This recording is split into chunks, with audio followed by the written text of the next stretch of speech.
Hey, this is a little behind the scenes of Quest for Gear. This isn't about gear or guitars or amplifiers or recording stuff or, studio stuff, rock albums, stuff like that. This is about making money on YouTube, which I obviously don't know anything about because I've yet to make any money. But I've got 53 bucks kind of building here. I only just got my 1,000 subscribers. I think it was January 13th. So now today's February 11th. So we're just coming up on the month. I've sent my driver's license to YouTube. Now they are sending me a pin in the mail, which I will put in here. So it's starting to happen. But yeah, I've not made any money yet. But I just thought I'd do a little behind the scenes of some of my strategy here. I got 11,005 subscribers, and I appreciate each and every one of you because I am trying to make money on YouTube. I've said it so many times in the channel. That's what I'm trying to do. So it's a quirky gear show where I talk, because you go with what you love, right? If you love fishing, then you do it about fishing. If you love baking pies, you do it about baking pies. If you like exercising, you do it about exercising. So I go with what I know, which is buying too much gear, too many guitars, not really using them, selling them, sometimes at a profit, mostly at a loss, and it's just a quirky gear show. Now I've added in, I don't know if you guys know who Tim and Eric is, the comedians. I've tried to make it like a character, like if Tim and Eric had a gear show, like bizarre things are said and bizarre things are happening. I got bizarre things woven throughout my videos, and I don't even know if there's no way you guys could find all the weird Easter eggs, okay? And I do that stuff because I think just a gear show isn't enough. There's lots of gear shows. There's really amazing. There's Landon Bailey and Rhett Schaal and some of the producers that I'm struggling to grab their names right now. And then there's the more the indie stuff like Mike over at I Love Recording and all kinds of great channels out there. So I figure I need a quirk or an edge. So sometimes I'm this Tim and Eric type bizarro character who rants and raves and and it's not totally a character. I mean, I am legitimately a weirdo and a lunatic, and I just don't care. I just like barf it all over YouTube. I don't care. But a strategy here, and you may want to know this for your own YouTube, is like not everybody thinks I'm funny, not everybody thinks you're funny, and not everybody wants funny, So if I actually find a video start to sag, like I've offended people, now these ones are all decent, you see 100% likes, but I mean only 34 people have watched them, and you can't be friends with everybody. People are just gonna hate you, If I'm a Sagittarius and you're the opposite end of this, horoscope, like everybody hates somebody and everybody loves somebody. It's just the way it is. You cannot be friends with everybody, And I don't know if it has to do with the polar ends of horoscope, but I just know that not everybody thinks I'm funny and not everybody likes me, and that's okay. You put your videos up anyway. Now, I will pull down a video if I think I've offended some people. So some of these sag a little bit. This one's at 78%. And I don't know why, because hot rails on my Strat. I didn't try to be funny there. I was legitimately talking about putting a hot rail pickup in my Strat, and it sagged a bit to 7. I don't know why, but again, we're only talking about out of 11 likes, So obviously, I think I'm funny, like I wouldn't put it up if I didn't. And some people are cool with the bizarro humor. And then sometimes it's just not appropriate. Like, if people are expecting you to review such and such, then you had better just get to it, Now, here's my video on Dust. Oddly enough, I got 87 likes on that and 170 views. It's literally that's my sense of humor, like it or not. Like, it's a 1-hour video about dust because somebody mentioned the dust in my studio. I think that's hilarious. If I seen this, I would subscribe to somebody's video. I'd be like, what will this lunatic do next? And that is like the nature of my gear show right now. But sometimes I get to the point sometimes people are looking for like a quick review on like, you know, a rat pedal or a big muff or a guitar or whatever. And they're just like, just get to it, man. Like, don't even say hello. Just rip into it. And that's something for you guys to keep in mind if you're doing a video on, you know, fishing or baking pies or four-wheeling or exercising or travel or politics or whatever you know, a lot of people do want you to just get to it. I know my girlfriend can't even stand like theme intros, you know, when she's looking for something and somebody's got the the whole theme music. She's just like, oh my God, I hate that so much. Yeah, I just, you know, sometimes I anger people and sometimes I don't. And I've met a lot of cool people on here. Now that one, which one was that? That one sagged to 67%. Yeah, that one's controversial. I've got it set to private right now because I'm slamming reverb pretty hard and I'm slamming DEI pretty hard, and I just go on an unhinged rant, and you know, I got a lot of support, but I got a lot of people, like if I hover over this, you know, 50 people like it and 24 people don't. So I got it private because I'm like, I don't know, I don't want to make people angry, you know. Another one here is the what happens if I return many things on Amazon. I don't know why, but I do not have you guys' support on that one. It's only 42%, so I got 20 people like it and 27 don't. I don't know why you guys would care that I return too many, unless I really slag Long and McQuaid, unless the Long and McQuaid guys started watching it and started piling on the don't likes. But screw them though. I've always had like a, you know, I've been shopping at Long and McQuaid since early 2000s. I don't, you know, it seems to me in the 90s, maybe they weren't even around then, I don't know. But those guys, I find, and I've been in like 30 of their stores all over Ontario, from here to frickin' Ottawa. I find they're unfriendly D-bags, and they never order anything for you. 100% of my, anyway, this isn't what this video's about. If it is the Long and McQuaid guys just piling in and they're like, hey, how dare you call us out on reality, then I would turn the video back on. But obviously I'm offending somebody. Maybe I'm offending Amazon employees. That's not really what this video is about. So this is just a little behind the scenes. So yeah, sometimes I'm like Bizarro World, Tim and Eric talking about gear. Sometimes I'm the straight man, like I'm legit having a conversation about gear. That's what I've been doing lately. Cause like, you know, if people don't think I'm funny, then I better cut it out. Because this isn't about me. This is about frickin' views and subscriptions, right? I've been trying, or I'm going to try a new thing where I'm the dumb happy guy. Like, I'll just play characters until I get the formula. Who can hate the dumb happy guy, you know? I don't know. Have you guys ever seen the video of the guy that sees the trains go by? And he's just like, oh, yeah, that's a CN Model 120. Oh, man. Like, he is so pumped about trains. You can't not love the guy. And Joe Rogan mentioned something like that about, like, he loves people that are passionate about things. It doesn't matter if it's, you know, woodworking on a lathe or, you know, skating or baking pies or whatever. He's not interested in the thing, you know, the woodworking or the four-wheeler or the fishing. He's interested in how interested the guy is. So I don't know. I'm thinking about maybe playing happy dumb guy, because I kind of am a happy dumb guy too sometimes, you know. And I'm not gonna fake anything. I mean, when I recently did one on Tonex, or no, I'm sorry, it was my standard Fender, and I'm pointing at the guitars going, "It's so beautiful, it's so beautiful." That's not fake. Like, I love looking at guitars. I just love it, you know? So I don't know if my passion for that translates to the screen. I got 2 whole likes, so, you know, so far so good. But, so anyway, this is kind of my strategy, kind of my behind the scenes. I'm not actively looking to make anybody angry. If I start to make people angry on here, then I will pull the video or go private with it.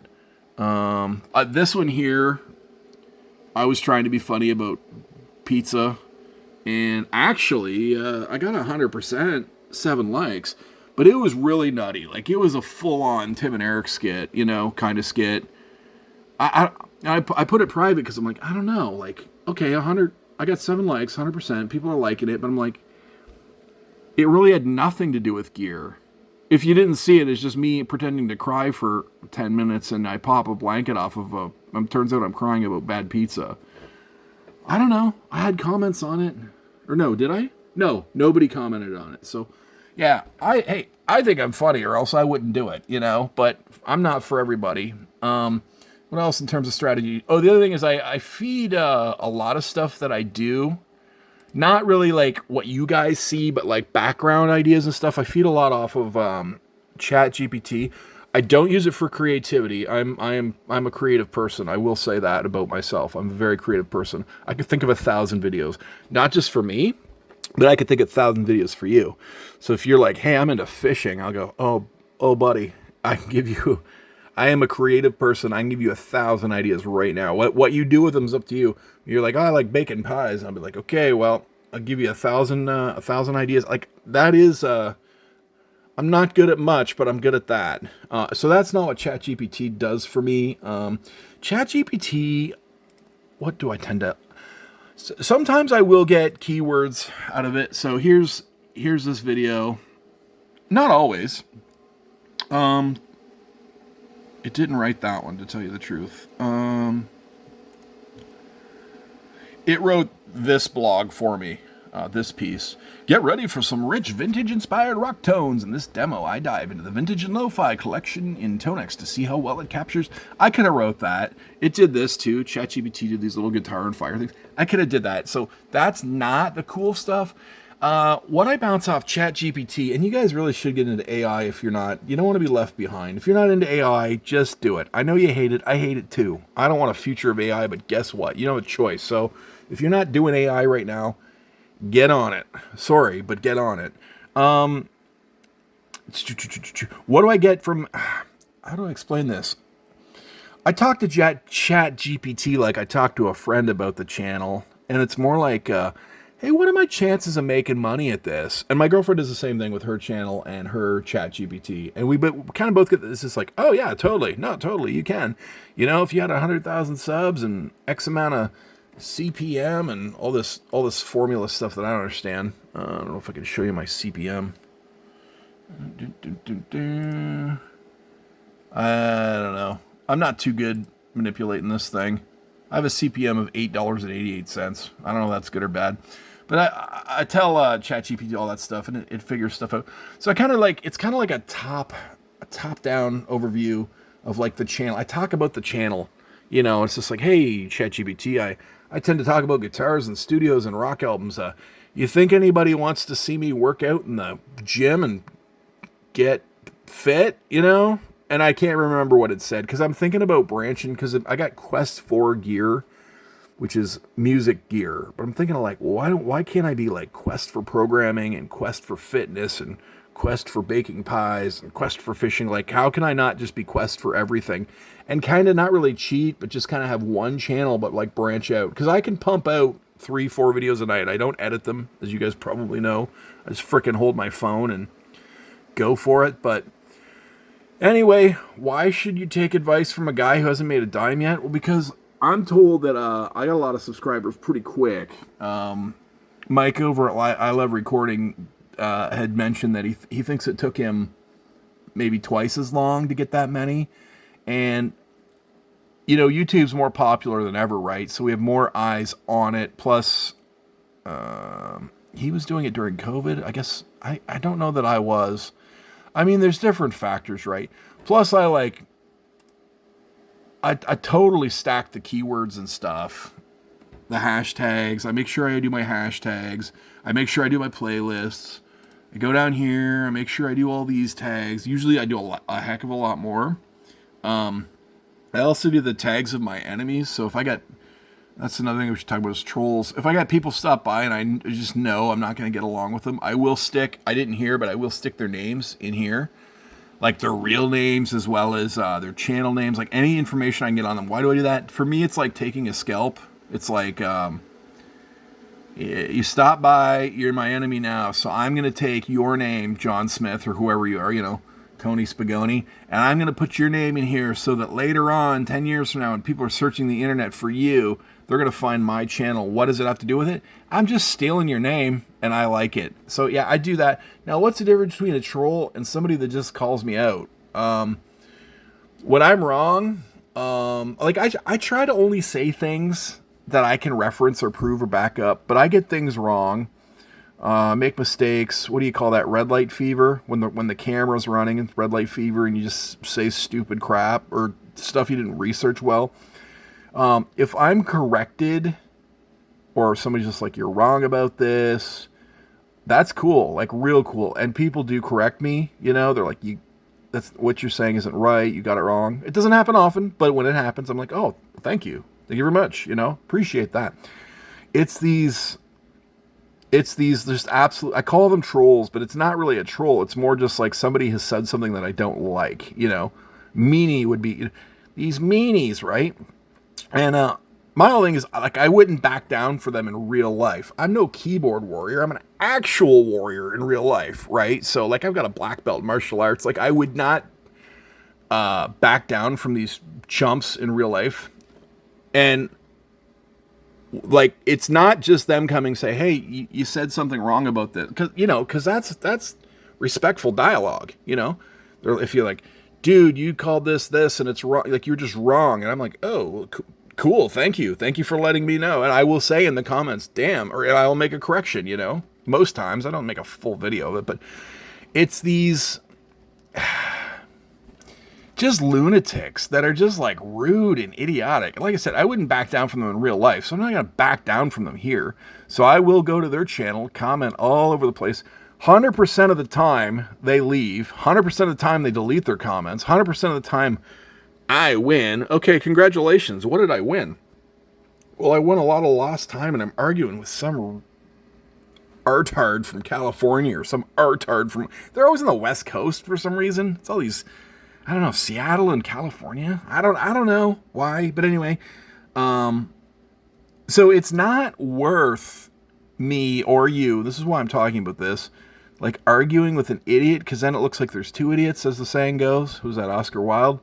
A better thing to do is try to draw these idiots back and make them watch the video again. So, sometimes, and the crap they say, like the one guy, I had a broken compressor and he accused me of putting food in it. He's like, this guy put food in his own compressor and took a video. It's just like, you're a lunatic if you think I put food in my compressor. Like, it's just left field stuff you cannot predict people are going to say. And there's not a lot of these guys. It's like one in 100 or something. But so better than me just like butting heads and going to their channel and swearing all over their comments and risking my channel getting shut down.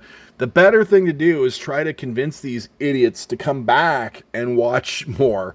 I'm told that dislikes are as good as likes when it comes to engagement. I don't know if that's true. I mean, I guess from an advertising, sales, Google, YouTube, business machine, I would think that would be true, that like it's no such thing as bad press, just like 100 people liked it, 100 people disliked it. Well, the ad guy could go, that means 200 people watched it. Shazah! Like, I don't know. I don't totally understand the, look at this Elise's video. That was from a long time ago, and it's got freaking 1,200 views.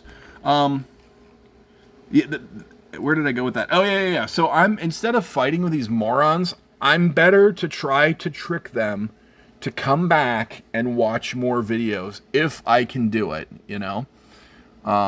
That's easier said than done, but they are, they tend to be more like cool, nice people are not coming by your channel to say crap things, Cool, intelligent, nice people don't run around YouTube talking crap.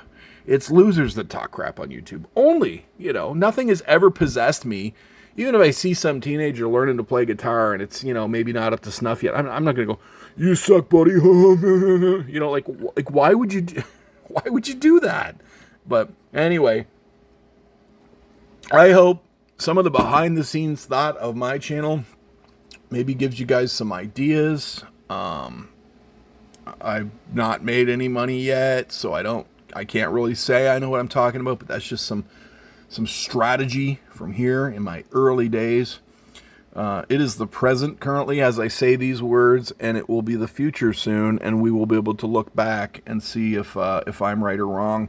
So I think I have a problem too where, like, I'm not a character on the screen. I've not really showed my face short of you know, you can catch a glimpse of me like in a mirror by accident or a monitor screen or, you know, something shiny, but I just haven't done the face on camera thing, and I probably will, especially if Mike from I Love Recording and I start doing like interviews and stuff, or if I go to his place or he goes to my place. Like my fat face is gonna end up on camera eventually, and then I really will be a character. Right now I'm just trying to be like this floating head behind the camera, like, you know, Inspector Gadget's Dr. Claw, you know, no one really sees him. But why is that? I don't know. I don't really have anything to hide. Well, I mean, I could lose. I'd prefer to be 60 pounds lighter, you know, before I do that. But no one cares, man. I watch fat guitar guys, and they're awesome. You know, there's dudes I watch that are overweight. I don't care that they're overweight. They just have awesome guitar shows. I'm gonna watch them anyway, you know. But would you rather watch a fit dude like, you know, Rhett Shaw or Landon Bailey? Sure. You know, people like themselves, or people they want to be like. And that's not just a YouTube thing. That's psychology, sociology. You know, the people like people they are like, or people that they want to be like, you know. But I don't watch a fat guitar guy, like the guy that runs the guitar store. It's just an awesome channel. I won't mention it because I just called him fat. But I don't go, look at this fat guy. You know, it's not like that, you know. I like his show anyway. I don't even think about his weight. But for me, I'm like, you know, a little self-conscious about it. I'm like, geez, if I'm going to be a character on YouTube, like a full-out face, like Rhett Shull or somebody, man, I should probably drop 60 pounds before I do it. So I guess that's what that's about. There is another topic I was going to go into. Oh, I told the girlfriend. So she's like struggling between, she was doing like house cleaning videos, and then she was doing kind of like being a mom and kind of being a, you know, what do you call it? Stay-at-home housewife. You know, she does work, but and it wasn't working. So then she tried to shift over to, I'm gonna be a woman that is, how did she say it? Not boring. I'm gonna learn to snowboard and mountain bike, and she's doing all these things. So she's struggling to find her theme and her identity in YouTube. And what I told her, and again, what do I know? I only have 1,100 subscribers today, but I told her, like, you know, people don't, let's just be honest, everybody, people don't really care about you. Think about that for a minute. If you catch a fish, or you bake a pie, or you record something good on a mixer, or you snowboard, think about it. People don't really care about you. Think about it. They look at you, and they are watching you do something that they themselves want to do, right?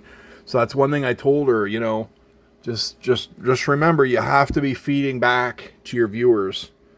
You know, look at my guitar. I got a guitar, blah, blah, blah. Everybody's like, I don't care about your guitar, pal. I don't care that you got a guitar. Just tell me about the guitar in case I want to get one. So, I don't know. I hope that helps. So, yeah, this is a little behind-the-scenes look at my channel from a guy who only has 1,106 subscribers presently. But I'm going to keep going with it. I'm going to keep on keeping on. So, hey, like and subscribe if you want to. Thanks very much for watching this whole video. Wow. Thanks very much.